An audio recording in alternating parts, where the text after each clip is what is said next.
ননদকে সাথে নিয়ে চলে আসলাম সংসারের জন্য কেনাকাটা করতে। সবাই একদিকে ঈদ শপিং করতে ব্যস্ত, আর এদিকে আমার সংসার সাজানোই শেষ হচ্ছে না। অনেক কিছু কেনাকাটা করতে হবে আজকে। দুপুরের পরে ননদের সাথে বের হয়ে গেলাম, যাতে সব কাজ শেষ করে ইফতারের আগে বাড়িতে ফিরতে পারি। বাজারে এখন বেশ ভালোই ভিড়, কয়েকদিন পরেই তো ঈদ, আর সবাই ঈদের জন্য শপিং করতেছে। তবে এবার ঈদ শপিং নিয়ে আমার তেমন কোনো চিন্তা ভাবনাই নাই। জামা কাপড়ের থেকে হাড়ি পাতিলে এখন আমার শখ বেশি। ননস্টিকের একটা সেট আমার ছিল, তবে সেগুলোর অবস্থা একদম খারাপ, তাই নতুন নতুন কিছু বাসন কোসন নিচ্ছি। রান্নাঘরের জন্য নতুন একটা গ্যাসের চুলাও নিতে হবে। আজকে সবকিছুই কেনাকাটা করব। বাড়ি থেকে লিস্ট করে নিয়ে আসছি আজকে কি কি কিনতে হবে। প্রত্যেকদিন ইফতারে অনেকগুলো খিচুড়ি বিরিয়ানি বানাতে হয়, তাই বড় একটা কড়াই নিয়ে নিলাম। আশেপাশে যাই দেখতেছি সেইটাই মনে হচ্ছে আমার দরকার, সেইটাই নিতে হবে। তবে এত জিনিস রাখার জায়গাই নাই বাড়িতে, কারণ আমরা ছোট্ট একটা বাসায় ভাড়া থাকি। আমাদের নিজেদের বাড়ি হলে বড় একটা ফ্ল্যাট নিয়ে যখন থাকবো, তখন একটা ওয়ালে পুরাটাই ওয়াল শোকেস করে রাখবো। আমার শখের সমস্ত বাসন কোসন সাজিয়ে রাখবো।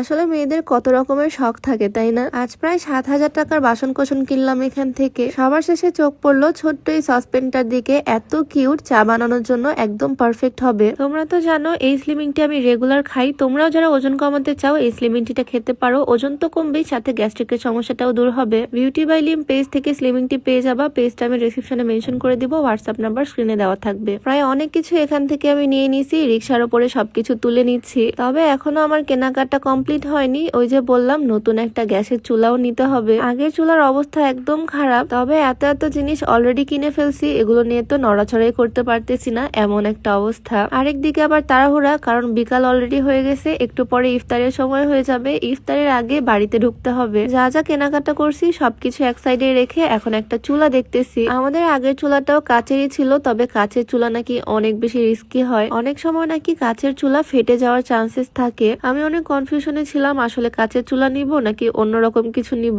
তবে তাড়াহুড়ায় কোনো ডিসিশন নিতে না পেরে ব্ল্যাক কালার এই কাচের চুলাটাই আমি কনফার্ম করলাম। যাই হোক, জিনিসটা দেখতে অনেক সুন্দর, আর ব্ল্যাক কালার এমনিতেও আমার অনেক বেশি পছন্দের। এখানে স্টিলের চুলা অ্যাভেলেবেল আছে, তবে স্টিলের চুলাতে 2 দিন পরে জং পড়ে যায়, দেখতে খুবই বাজে লাগে। আর কাচের চুলা পরিষ্কার করাও খুবই ইজি, তাই কাচেরটাই কনফার্ম করলাম। একটা ওয়াশিং মেশিন দেখতেছি। ওয়াশিং মেশিন আমার খুবই দরকার, তবে ওই যে একটাই সমস্যা, ছোট্ট ফ্ল্যাটের মধ্যে এত কিছু রাখার জায়গাই নাই। যা কোনো কিছু নিয়ে আফসোস করতে হয় না, আল্লাহ অনেক ভালো রাখছে আলহামদুলিল্লাহ। আর ইনশাল্লাহ যে স্বপ্নগুলো এখন দেখতেছি সেগুলো একদিন পূরণ হবে। আমার 2 বার্নার গ্যাসের চুলাটার দাম পড়ছে প্রায় 6,000 টাকা। তাড়াহুড়ার মধ্যেই কিনে ফেললাম। আর এখন চুলা থেকে শুরু করে বাসন কোসন যা যা কিনছি সবকিছু রিক্সায় তুলে বাড়িতে নিয়ে যাচ্ছি। অল্প টাইমের মধ্যে যা যা দরকার ছিল সবকিছু কিনে কমপ্লিট করতে পারছি, এটাই অনেক। এবার একদিন সময় করে সবার জন্য ঈদ শপিং করতে আসতে হবে বাজারে। দেখতে দেখতে কতগুলো রোজা চলে গেল, কয়েকদিন পরে ঈদও চলে আসবে। সময় মনে হচ্ছে একদম চোখের পলকেই চলে যাচ্ছে। যাই হোক, সবার রমজান মাস কেমন কাটতেছে অবশ্যই কমেন্টে জানিও। সবাই ভালো থাকো, সুস্থ থাকো। দেখা হয়ে যাবে নতুন কোনো ভিডিওতে। সবাইকে আল্লাহ হাফেজ, আসসালামু আলাইকুম।